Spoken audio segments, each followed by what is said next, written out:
అందరికీ నమస్కారం। सवेरे कुमार जी का घर में खाना खाए कि नहीं खाया?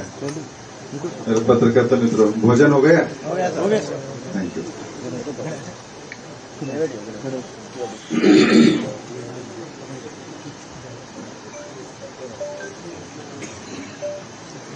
देश में 5 यूरिया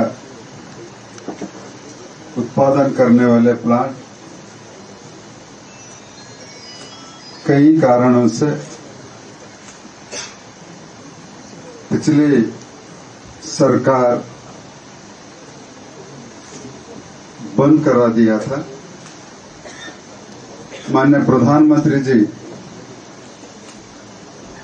आदरणीय नरेंद्र मोदी 2014 के बाद देश की जनता के आशीर्वाद देकर के प्रधानमंत्री बनने के बाद देश के किसानों के लिए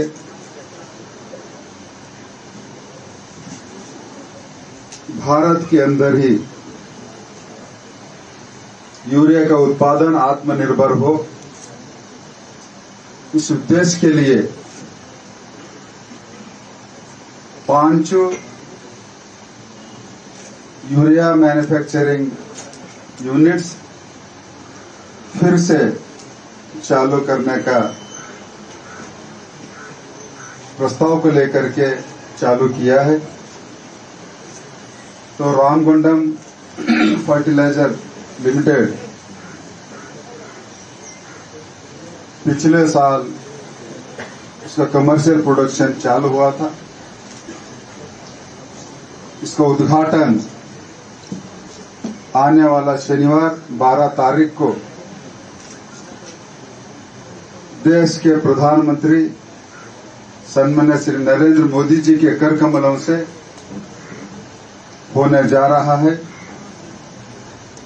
और इस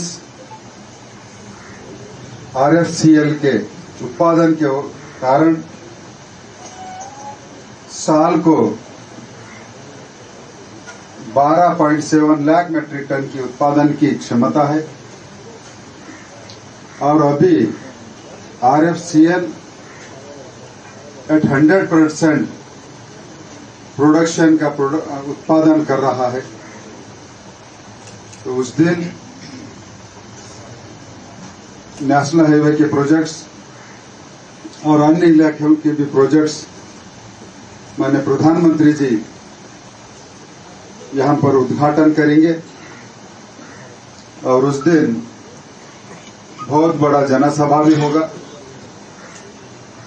और इस पेद्दापल्ली, करीमनगर, अन्य जिलों से भी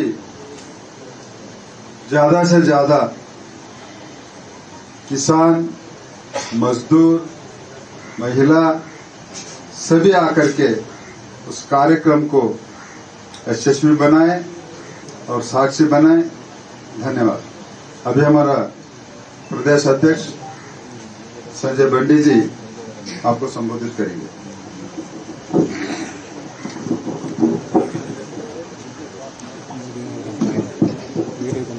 పాత్రికేయ మిత్రులకు నమస్కారం। గౌరవ మంత్రివర్యులు, గౌరవనీయ పెద్దలు భగవత్ కుమార్ గారి ఇప్పటివరకు అన్ని విషయాలు వివరించడం జరిగింది। 12వ తారీఖు నాడు రామగుండం ఎరువుల కర్మాగారాన్ని జాతికి అంకితం చేస్తున్న సందర్భంలో ఆ ఏర్పాట్లను పరిశీలించడానికి పర్యవేక్షించడానికి వారు ఈరోజు రామగుండం రావడం జరిగింది. అధికారులతో సమీక్ష, అదేవిధంగా స్థానిక నాయకులతో కూడా ఆలోచించి అనేక విషయాలు చర్చించి 12వ తారీఖు నాడు జరిగినటువంటి ఈ కార్యక్రమాన్ని ఎట్టి బస్సులో విజయవంతం చేయాలని చెప్పి నిర్ణయించడం జరిగింది. అందరి ప్రియతమ నేత, దేశ ప్రధాని అయినటువంటి శ్రీ నరేంద్ర మోడీ గారి యొక్క చేతుల మీదుగా ఈ బృహత్తర కార్యక్రమాన్ని చెప్పడం నిజంగా అదృష్టంగా భావిస్తాను.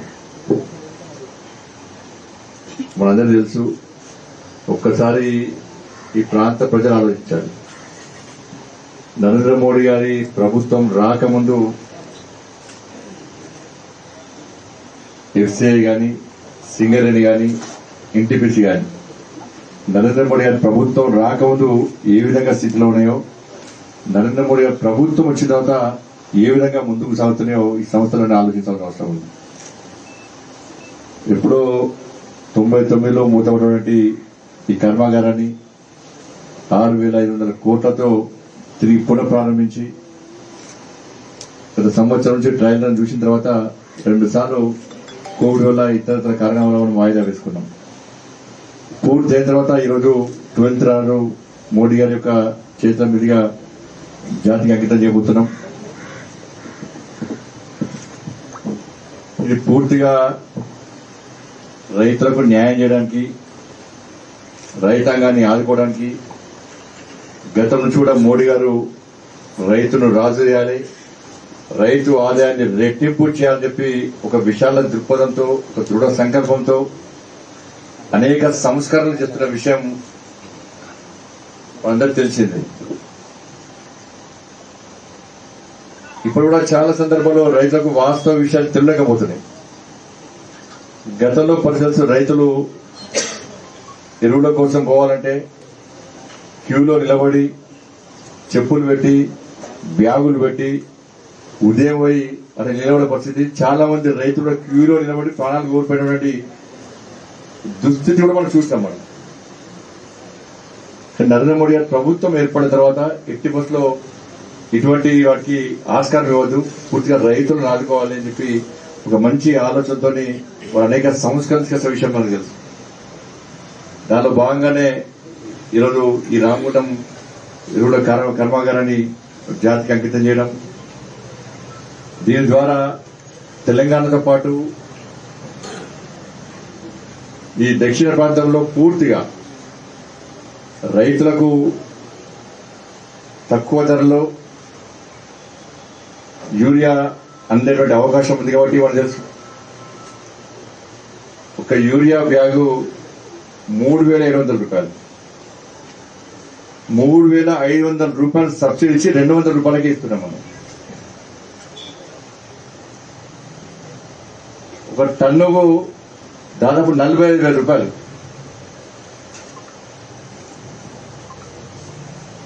40,000 రూపాయల సబ్సిడీ ఇచ్చి కేవలం 5,000 రూపాయలకి ఇస్తున్నాం మనం.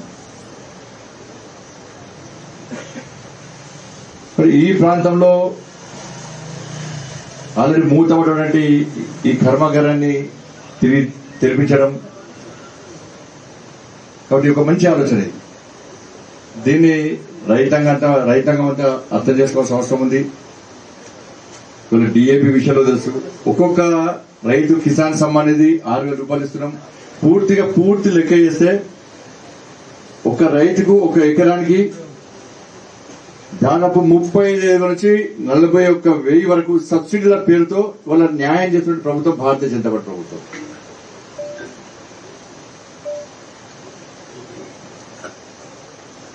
అందుకే రైతులు రాజు చేయాలి, రైతుల ఆదాయాన్ని రెట్టింపు చేయాలని చెప్పి ఒక ఆలోచనతో మోడీ గారు చేస్తున్నటువంటి ఈ కార్యక్రమాల వల్ల గతంలో వ్యవసాయం చేస్తేనే ఇబ్బంది పడేటువంటి రైతాంగం మోడీ గారి యొక్క ఆలోచన వల్ల రైతు రాజు చేయాలని చెప్పి ఒక మంచి ఆలోచనతో ఎట్టిపట్ల వ్యవసాయమే చేయాలని చెప్పి ఈరోజు తెలంగాణ రాష్ట్రంలో దేశంలో రైతాంగం ఆలోచిస్తున్నారంటే అది మోడీ గారి యొక్క ఆలోచన, మోడీ గారు రైతాంగాన్ని చేస్తున్నటువంటి కృషి వల్ల అన్న విషయాన్ని ఒకసారి గుర్తించుకోవాల్సిన అవసరం ఉంది.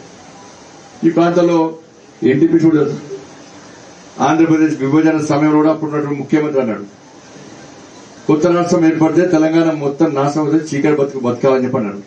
4,000 మెగావాట్ల విద్యుత్ యూనిట్ కావాలని చెప్పన్నాడు. ఇవాళ ఇక్కడే ఇదే ప్రాంతంలో 8,000 కోట్లతోని వాళ్ళ కొత్త ప్లాంట్ ప్రారంభిస్తున్న విషయం ఒకసారి అర్థం చేసుకోవాలి.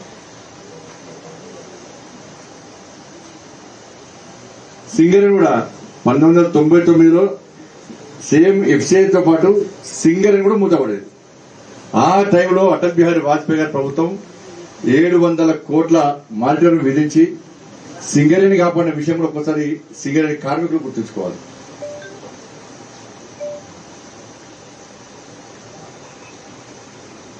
కాబట్టి అభివృద్ధి చేయడమే మూతపడ్డటువంటి కంపెనీలు కానీ సంస్థలను కానీ ప్రజలకు ఉపయోగపడేటువంటి ఎన్ని కష్టాలైనా ఎన్ని ఇబ్బందులైనా తెరిపించాల్సిందే, అన్ని వర్గాలకు న్యాయం చేయాల్సిందే. దీని ద్వారా ఉద్యోగ కల్పన చేయాలి, దీని ద్వారా అన్ని వర్గాలను ఆదుకోవాలి, ప్రజలందరూ సుఖ సంతోషాలతో జీవించాలని చెప్పి ఆలోచనతో మాత్రమే నరేంద్ర మోడీ ప్రభుత్వం ఈరోజు ఈ కార్యక్రమం తీసుకున్నది. దేశవ్యాప్తంగా 5 ప్రాంతాల్లో చేస్తే అలా తెలంగాణ రాష్ట్రంలో ఈ రామగుండం ఎరువుల కర్మాగారాన్ని ఇవాళ ప్రారంభించడం, దానికి జాతికి పునఃప్రారంభించడం, దాన్ని జాతికి అంకితం చేయడం నిజంగా చాలా అదృష్టంగా భావిస్తున్నాం. రైతాంగం అంతా కూడా దీన్ని ఆలోచించాల్సిన అవసరం ఉంది. దాంతోపాటు 3 జాతీయ రహదారుల నిర్మాణం, కొత్తగూడెం సత్తుపల్లి 240 కోట్లతో గూడ్స్ రైల్ ప్రారంభించి దాన్ని కూడా జాతికి అంకితం చేసినటువంటి కార్యక్రమాన్ని ఆ రోజు మన ప్రియతమ నేత నరేంద్ర మోడీ గారు ప్రారంభిస్తున్నారు. కాబట్టి ఇది పూర్తిగా అధికారిక కార్యక్రమం. ఇక్కడ రైతాంగంలో కూడా చైతన్యం కలిగించాలి, రైతాంగానికి వాస్తవ విషయం తెలియాలి, రైతులను ఈ కార్యక్రమానికి ఆహ్వానించాలనే ఉద్దేశంతో మేమందరం కూడా గ్రామానికి మనం ఈ కార్యక్రమాన్ని తీసుకునే ప్రయత్నం చేస్తున్నాం.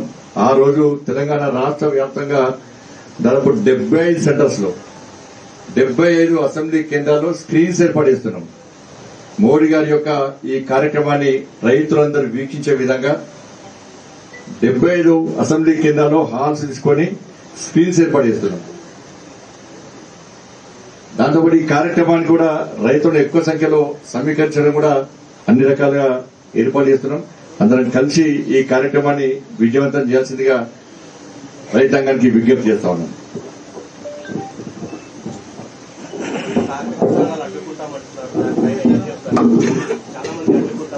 కొన్ని అందరికీ కూడా విజ్ఞప్తి చేస్తున్నారు. ఇది ఒక అభివృద్ధి కార్యక్రమం.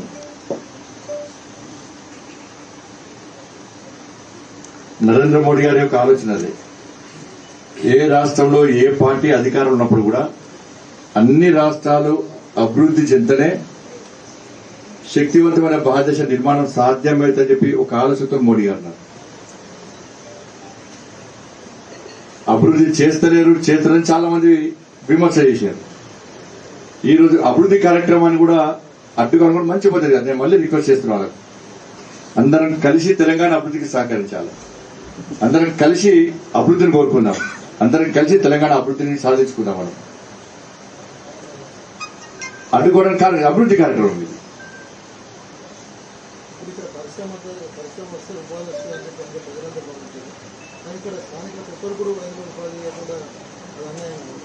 ఇది అవుట్ సోర్స్ మన కంపెనీకి ఇష్టం అన్నట్టు మనం వీరో క్లారిటీ ఇచ్చి ఇంతకుముందు క్లారిటీ ఇచ్చారు. అంటే దాని మీద ఫిర్యాదులు వచ్చాయి, దాని మీద స్థానికంగా మనం చేస్తాం, దాని ప్లాన్ చేస్తుంటాను కూడా, ఆ రేషియో ప్రకారం ప్లాన్ చేస్తున్నారు. నేను మాట్లాడాను ట్రయల్ రన్ కాదు, ట్రయల్ రన్ నడిచింది ఇప్పటి వరకు, ఇప్పుడే వస్తుంది. అందుకే మీరు చెప్పిన దాని ప్రకారము మనం నిన్న ఐటీఐలకు సంబంధించిన రిక్రూట్మెంట్ మీద నోటిఫికేషన్ చేస్తే జాతీయ స్థాయిలో అది ప్రెసిడెన్షియల్ ఆర్డర్ ప్రకారం లోకల్ రిక్రూట్మెంట్ చేయాలి. తర్వాత వాళ్ళు తప్పు రేషియో ఉంది, లేదు తప్పు తోలుకొని క్యాన్సిల్ చేశారు. మరి ఇప్పటికైనా లోకల్ రిక్రూట్మెంట్ చేయాలి. తప్పకుండా దాని తగ్గట్టు ఆలోచిస్తున్నాం. నేను కూడా డిస్కస్ చేస్తాం, జరుగుతుంది కూడా, దాని ఏమి ఇబ్బంది లేదు, దాని ఏమి అన్యాయం జరగదు, తప్పకుండా చేయాల్సింది. కొన్ని టెక్నికల్ సంబంధించి అనుభవం ఉండాలి, వాళ్ళందరూ కూడా లోకల్ వాళ్ళకు మనం న్యాయం చేయాలనే ఆలోచనతో మాత్రమే ఉన్నాం. కాబట్టి నేను చర్చించాం, ఆ విధంగా జరగకూడని విషయం ప్రయత్నం చేస్తున్నాను. ధన్యవాదాలు.